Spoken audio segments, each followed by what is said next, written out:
So there can be thousands and thousands of pieces of information that you suddenly become aware of.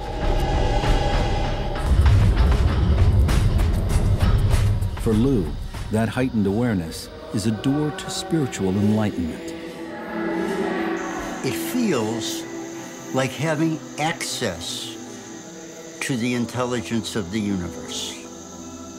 It feels like it brings me in contact with the teacher of teachers.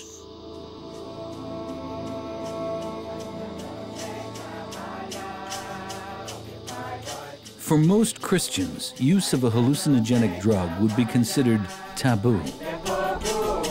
But for the followers of Santo Daime, it's integral to their religious lives. The taboo on Santo Daime is an external taboo.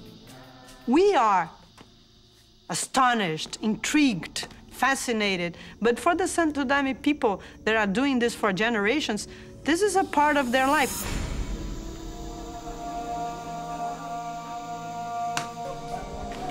Here, even children are given daime. Though the doses are small and carefully measured, for most people, giving a child a hallucinogen would be unthinkable. But for the Fortaleza faithful, it would be strange not to. For the Santo Daime, giving daime to the children is a completely regular thing. How would one explain that he can practice a religion that his son cannot practice? Or a mother practice one that her daughter can't. Some have called for the state to stop this practice. Experts studying the Daime Church have found no harm to children. I think the state has a perfect right to forbid parents from exposing their kids to danger, even if it's done under the label of religion. But I don't know of any evidence that the kids who grow up in the Santo Daime in Brazil do any worse than their peers. I think there's some evidence they actually do better.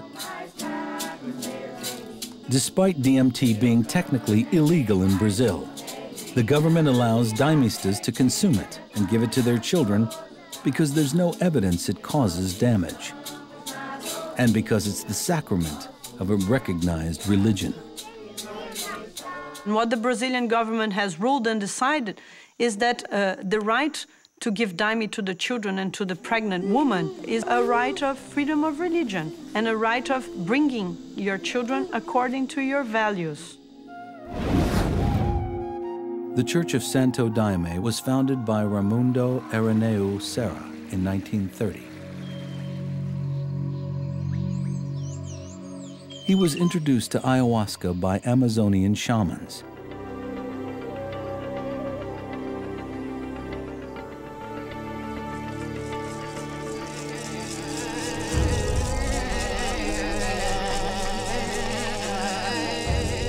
He spent 8 days in the jungle drinking ayahuasca and had a vision of the Virgin Mary, who gave him instructions for a new religion.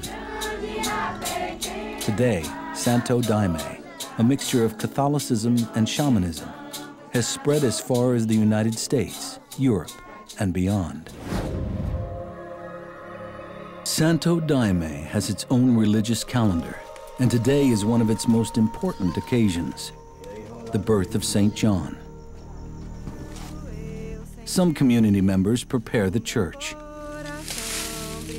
Others harvest the sacred vines and leaves that together make daime.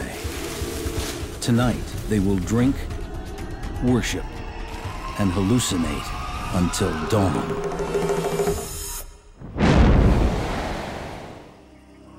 At Fortaleza in the Brazilian Amazon, the Santo Daime congregation gathers to celebrate the birth of St. John.